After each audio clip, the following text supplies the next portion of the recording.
Hello. Our story begins inside the hangar bay of Home 1. Ezra Bridger was home. The first to recognize him was the orange temperamental C1 series astromech named Chopper. He wheeled himself forward, and Ezra patted him on the head. Despite wearing the stormtrooper armor, Chopper knew his friend, and after all these years, they were still brothers, one mechanical, one human. Ezra removed his helmet and smiled at the astromech, whose head turned back to face Hera. General Syndulla had a face of so much pain since losing both her love and her adopted son. Losing Kanan and Ezra in almost back-to-back days took a toll on her heart, one that, without Jacen, she didn't know if she could actually recover from. In the present, her arm was still outstretched, a blaster shakily sitting in her hand, waiting for the trigger to be pulled. After what Baylan and Shin did, one can never be too prepared. Hera's eyes were nothing but shock and confusion, but also surreal joy and happiness. Her boy had come home, from millions or even billions of parsecs away. Ezra had returned. He was now home. She examined his face, seeing the wear and tear of the last 10 years. 10 years where they had been separated. But those were still the eyes of Ezra Bridger. The hope hadn't vanished. His solitude didn't destroy him. Ezra was still fully himself, as a small smile formed on his face. Like he got a kick out of wearing the stormtrooper armor and fooling everyone. One more identity to steal before fully returning home. That smile, even though it was hidden under the fluff of his gorgeous beard, was still his. Hera's blaster lowered, and she stood there in a sense of total disbelief. How many nightmares had gone by where this didn't ever happen? Every fiber of her being wanted this moment to be real. Hera could finally form the words as she called his name, and he responded telling her that he was home. Ezra's hand lifted off of Chopper's head and he stepped forward, as Chopper followed him. It all felt like slow motion to Hera. It felt like this moment would never become real. How many stories she had told Jacen of his father, Kanan, and his older brother, Ezra. Stories that could be told over and over again, now had their happy ending. Hera was almost locked in place, but Ezra was able to make his way to her, and just as they closed in, they embraced. It was home for both of them. Mother and son separated by a decade, and they finally reunited in this one moment. The hug lasted longer than either of them could describe. The New Republic crew around them moved to investigate the ship, or do anything to avoid disrupting this moment for General Syndulla.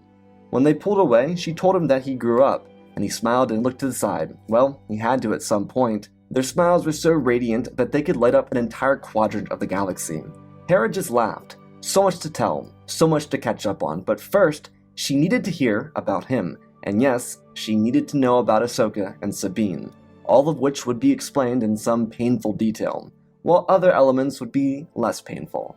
At the end, it didn't feel real for either of them, but they both knew that finally they had come home to each other. Perhaps their greatest joy, or maybe even the greatest shock, was when Ezra got to meet Jacen. He never knew, and now he did. Sabine did leave out some details. Of course, they didn't have time to cover all of them, but Jacen was so excited to meet Ezra. How many stories have been told to him about Kanan and Ezra? They were Jacen's heroes. He looked up to them when he had never met them, and now Ezra was right here before him, one of his greatest heroes. It was painful for Hera and Ezra. So much time had been missed, but now they could start again.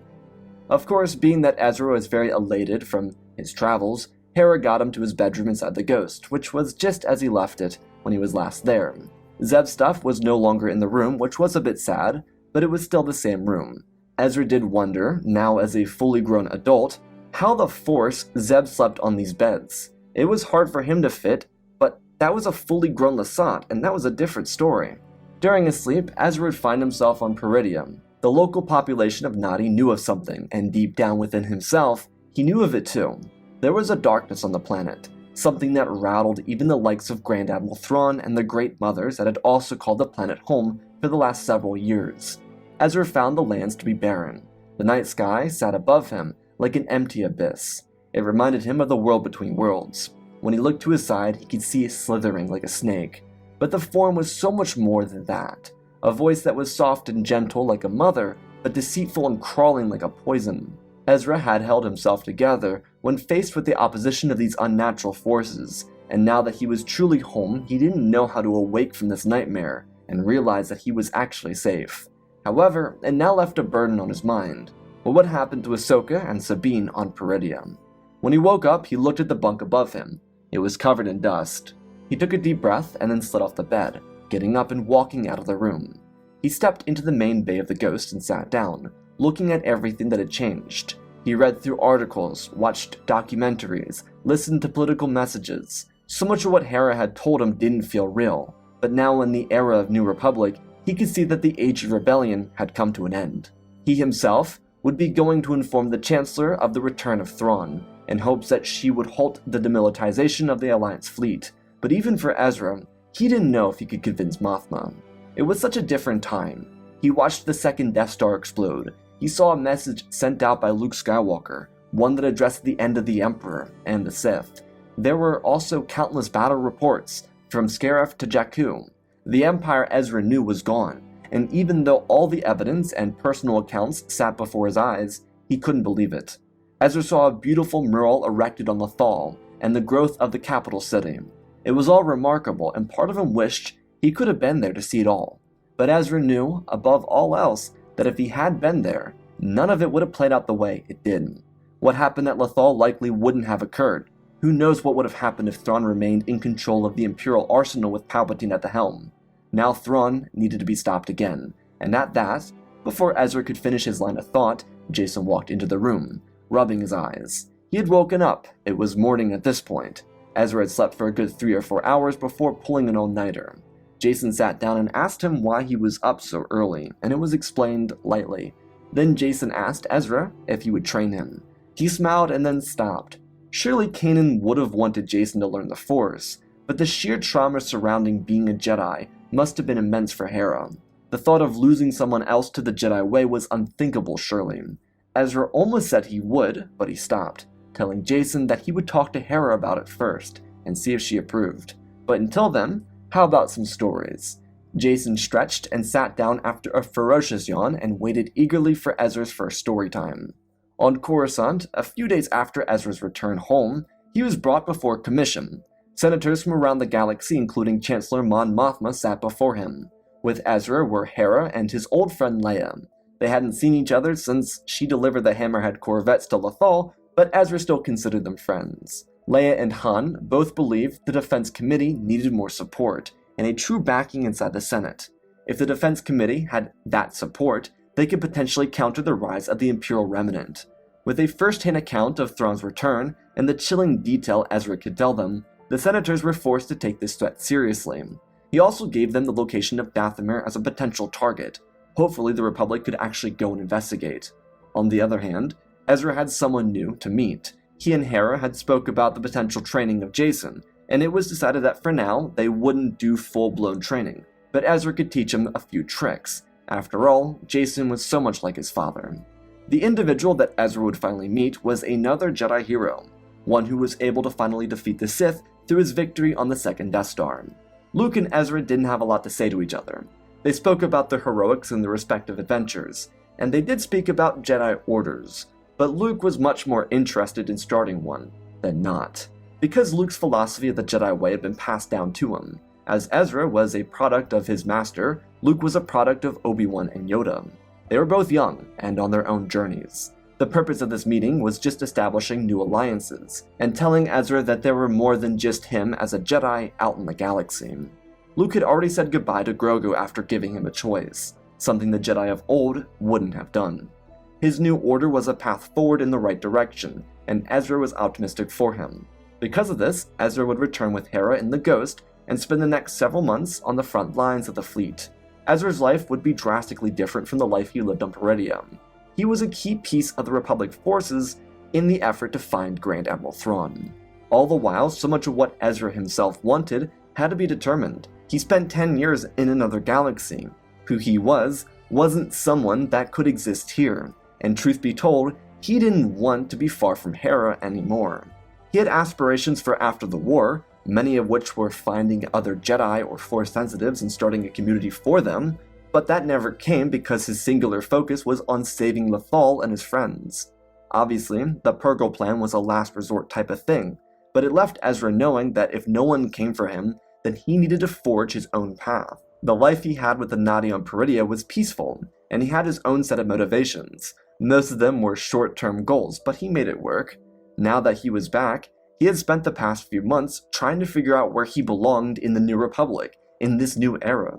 He certainly had the status to hone in on a political career on Lothal, but he didn't want that. There was the opportunity to be a military man, which was something that he could tolerate, similar in respect to what Zeb was doing at the moment. By the way, their reunion was wonderful too. But Ezra still felt confused. The nightmares were pushing him forward towards a Jedi Order of his own. Luke's was in a direction of masters who follow the code until their deaths. While in theory the Jedi way would remain intact for both Ezra and Luke, it was just a difference in personal philosophy. Again, Ezra was his master's student. The Shatterpoint lineage was filled with outstanding Jedi, and ones who held attachment deeper than surface-level emotions. Mace Windu held a deep connection to his student. It was shown a year before the blockade over Naboo. Master of the Order Windu didn't let those emotions control him, but he cared immensely for his student. Both Depa and Kanan's legacies were created by self-sacrifice for the continuation of the lineage, and now, at the end of such a remarkable yet tragic line, was Bridger. The nightmares of the mother on Peridea almost encouraged him to believe that there was something evil here in this regular galaxy. He couldn't do anything about creatures a galaxy away, but a darkness growing in New Republic territory was a burden that beset every member of the military and this galaxy. Ezra decided that in an effort to form his own Jedi sect, he would stay in close contact to the New Republic. He wasn't afraid to leave their sides. He simply believed that his skills would be necessary. And sure, the artifacts that he and Kanan had found during the Age of Rebellion were important, but Ezra's motto wasn't something that could be found from a past rendition of the Jedi Order. To Ezra, it was an embrace of the Bokken lifestyle, the communal but non-conforming side of the Order. Whereas Luke searched the Emperor's vaults and former temples to reach the roots of the Jedi Order itself. It was the proper thing to do, given who his instructors were, but for Ezra that wasn't the path he wanted to take. The foundation of Ezra's new Jedi Order was in the theory that something darker from the Imperial era still lingered, and it was in its existence that a present Jedi Order needed to spring up. Luke was a long ways away from reaching Grand Master status. His likely-to-be first student, Ben Solo, was only 6 or 7 years old. If Luke wanted to follow the traditional route, then that was perfectly acceptable. But Ezra believed the galaxy would need the Jedi sooner rather than later, and his option was a sooner order, something that could be rushed and not needed a dogma to follow. Because the New Republic was popping around systems with scout forces assisting them, Ezra was able to embrace this communal aspect of his version of the Jedi Order. While he did impart knowledge to Jacen, he didn't go overboard, and he only stayed within the confines of what Hera allowed him to teach.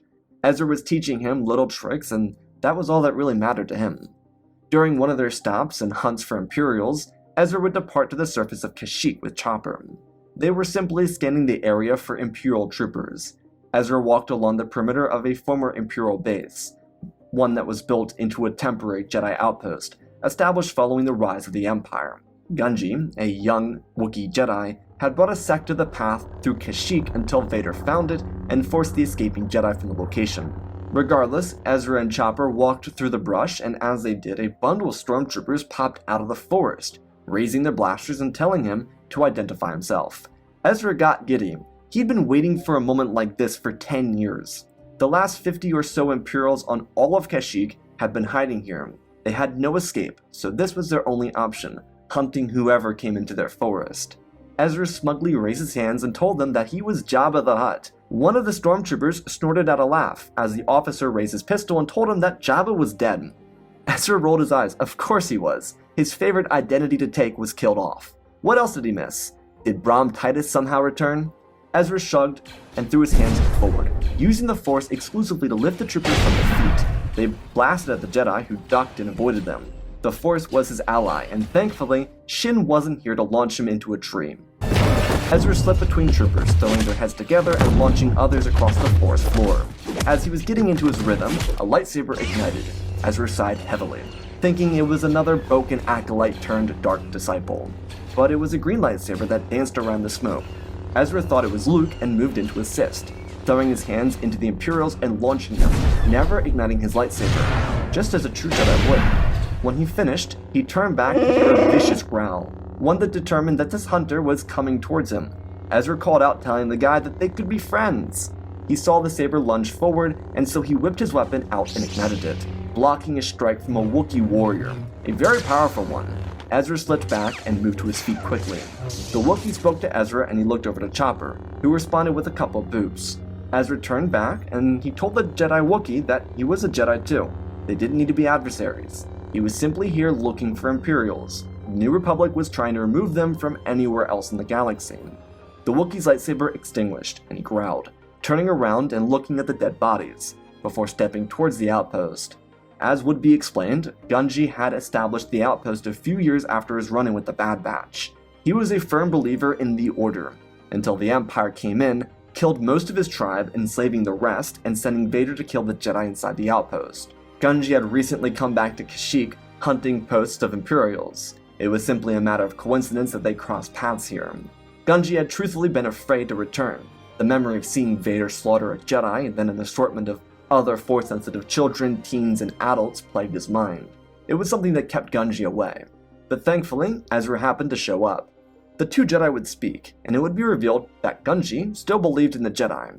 Luke had given him hope, but his thoughts of rejoining a new Jedi Order weren't really formed. There was a possibility, but he was afraid. The trauma of Order 66 sat deeply embedded within him. Ezra understood informing Gunji of who his master was, and telling him that he didn't want to start a true order, just reinstate the community of it. Maybe something more could come in that future, but he was going off of what Kanan taught him. Gunji respected this. They were both adults by this point.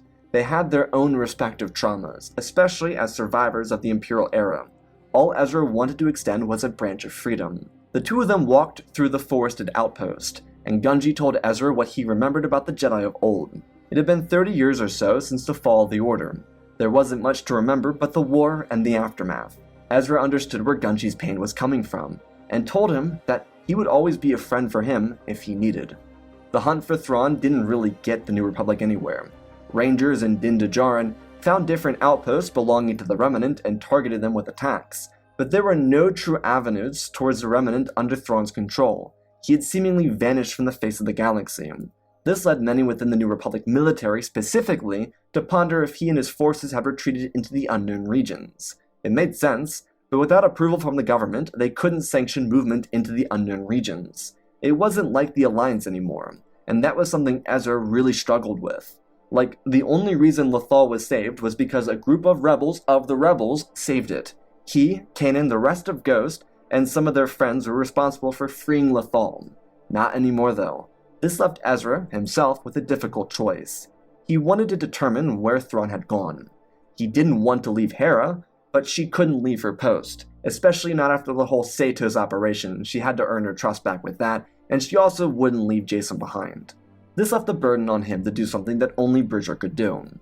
He took the Phantom, acquired the help of his Jedi friend Gunji and another survivor that Gunji had found in his time, named Cal Kestis, and left. Both were survivors of the Purge, and both had gone on to live their own lives, Cal being a father by this point, but they would accompany Bridger and Chopper on this mission. The Phantom wasn't the largest ship in the galaxy, but it got them to the unknown regions, where they would start tracking movement. This is where discussion started to erupt between the three of them. Cal and Gunji were obviously survivors of the Old Order, and Bridger wasn't from said order, being much younger than his two new friends, and also being a Bokken Jedi. Again, because Ezra was going for a more communal Jedi Order, this led to advice but also scrutiny from the other two. Cal was more aware than Gunji, but he didn't support the notion of Luke's order. In the time since the Age of Empire, he had given it thought. He had watched friends die, and saw what a path had done to those who escaped the scourge of Sidious. There were some notable differences, but an order based in the fundamentals of the Fallen One didn't bring Cal hope.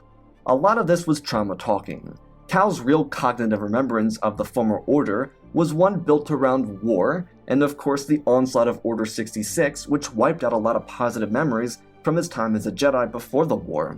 Gunji was even younger than Cal, but he supported these points. Gunji and his classmates would have been killed by General Grievous if it wasn't killed for Ahsoka. Shame she wasn't a Jedi when the clones of her division marched from the temple, but the point being, they understood why Luke was doing the Order the way he was doing it. He was following in the footsteps of the survivors. But truthfully, and this came from the heart for Cal and Gunji, they should have done more. Yoda and Obi-Wan left whoever was out there in the galaxy to get hunted down. As Jedi, they were empathetic to Luke, because that wasn't his burden, nor was it Ezra's. But the two of them had lost a lot of respect when they learned that Obi-Wan and Yoda had been instructing Luke. It was a sign that their order was fundamentally flawed. The Council favored Skywalker back in the day, whether they wanted to admit it or not, and that favoritism in the eyes of these two survivors was what upended their entire order. They knew that Luke wouldn't follow those same flaws, but his loyalty to the former counselors was what drove them to be distasteful towards what he wanted to build. Ezra's idea in the minds of these survivors was more grounded. Ezra didn't want to be a Grand Master, or really even considered anything more than the quote-unquote rank of Knight. He wanted to have a training ground, but it wasn't a required location. The three Jedi would spend about a month in the unknown regions, until they found a shipyard off of one of the moons near the Ilum system. They found a faint signal that traced them to the Chimera, and it was there where they saw more than just Admiral Thrawn's personal starship. There were the blueprints for much larger destroyer variants. Ezra didn't want to do this, but they needed to sneak on board. The Senate would never allow the New Republic fleet to come into the unknown regions without definitive proof of a true enemy. The other two agreed, as they fled down to the surface of the moon. The Remnant was mining up everything on the moon and using it for their new destroyers. This that they were building was a Resurgent class Star Destroyer model, the only one. Thrawn was overseeing its development. Like Ezra, he had a lot to learn, and Thrawn now understood that the Alliance wasn't just fighters making strikes at critical locations. It was a fully fledged government, one that needed to be eradicated and one that had a legitimate fleet. The three Jedi were able to sneak into the Imperial base and get to a shuttle that would take them to the space station. Aside from the Resurgent under construction, there were various other Imperial destroyers. Either they were being fully built or repaired. Ezra, Cal, and Gungi slipped through the space station, avoiding interactions with stormtroopers. There was a drastic change that was happening to the Empire. Not all of these troopers were wearing Imperial armor. Some of them were donning new materials. The Remnant understood that they needed to cut their losses. Inside the communications center of the space station, Grand Admiral Thrawn spoke with survivors of Moff Gideon's Shadow Council, as well as a hologram of Grand Admiral Rey Salone. Thrawn was conducting fleet exercises and moving troops around. He liked the odds they were working with here, because being an underdog gave him the advantage, but the New Republic could not learn of this location. As Thrawn understood, the New Republic was filled to the brim with former Imperial loyalists. The Alliance couldn't legitimately take complete control over the Empire without having those who remained loyal to it intact.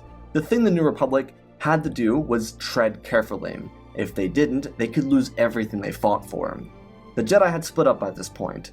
Ezra and Cal were going undercover as stormtroopers as Gungi was stealing information out of a hard drive in the third level of the station, which on the holomaps was indicated as the least secured side of the shipyard. There weren't many guards in this area, and it gave Gungi plenty of time to get what he needed and get out. Cal and Ezra were able to learn a lot more about the entire operation by sneaking around the bridge inside of Imperial trooper armor. This let them eavesdrop on Thrawn's conversation. The reality is, the Empire had never gone away. So much of the Republic's confidence came because following Endor, the people rose up and fought the war with them. So much of a conflict that began with rebel cells taking on Imperial outposts and Star Destroyers ended with a conflict between citizens and remaining Imperial Guard. This stark contrast led them to believe that they could demilitarize, especially with the Empire vanishing. The Remnant did an incredible job by slipping away from the frontier of the galaxy and giving the Republic a false sense of security. The two Jedi were able to record some conversations and escape under the cover of their armor. Gungi got the information they needed, and they were able to take the Phantom straight back to the main fleet. Their time together for the past month really solidified their friendship, and it helped both Gungi and Cal put their trust into Ezra to lead this new era of Jedi into the future, as well as give them peace of mind to believe in Luke. Bridger had given both himself and Luke a good rap, and it was up to them to decide where each sat in the future of the Jedi as a whole. Ezra took the collected evidence straight to Hera, and she would take the Ghost, Chopper, and Jason, including Ezra, back to Coruscant where the information would be handed directly to the Chancellor. Ezra and Hera would speak about Ezra's time with the other Jedi, and he told her that he wanted to help the wider galaxy, but he didn't think it was possible. There was almost a nihilistic taste in the words he spat out. Ezra wanted to be a positive influence, but those wronged by Order 66 were abandoned by those who came before. The old guard had failed, and they had led them astray, and he didn't think it was possible to be a positive influence. Skywalker was the right person for this. He was chosen by the old guard. None of the others were. Hera understood why Ezra was down on himself for this. While he wasn't tearing down his own sense of value, he did feel hopeless in the chance to rebirth a Jedi Order. It wouldn't be right if those from before didn't have a seat at the table, and it felt like they didn't have one at the current moment because of Yoda and Obi-Wan. Hera reminded him of when they first found him on Lothal. Spectre was just everyone inside the ship. They had their allies that were spread out, but what Ezra was doing was repeating his own history. He could take lessons and apply them to a new Jedi Order, or he could evolve with the changing of times. The choice was his. He appreciated Hera's words because they were once again influential. Ezra told her that he would make a decision once they stopped Thrawn, which was understandable. Despite what Thrawn had in place inside the New Republic, a vote went out almost immediately based on the intel given to the Republic by the Jedi. The Republic fleet led by Admiral Ackbar, General Solo, and General Syndulla would dive directly into the unknown regions. Thrawn's fleet had time to respond, which allowed the Remnant a chance to get the defenses ready. The Chimera wasn't fully repaired, and it wasn't even ready for the fight, so Thrawn would be commanding from the shipyards themselves, being that they didn't want the Republic trailing them further into the unknown regions. The logic for this strategy was the fact that the Republic would continue searching until they found something, so no point to let them go any further into the unknown. If Starkiller was discovered, then their entire future was in jeopardy. Thrawn would have retreated so that they could regather for a stronger fight, but that could lead to unforeseen troubles. Despite Thrawn's strategic mind coming into play, he truthfully couldn't have been prepared for the 3 fleets sent by the Republic. The first fleet was the one that mattered, while the second 2 were mostly patrol fleets with New Republic cruisers. But Admiral Ackbar had studied Thrawn's strategies in case any Imperial officers used them following Thrawn's disappearance, and no one did. So Ackbar sat on a kyber mine worth of strategies that really wouldn't be worth much against the common Imperial officer.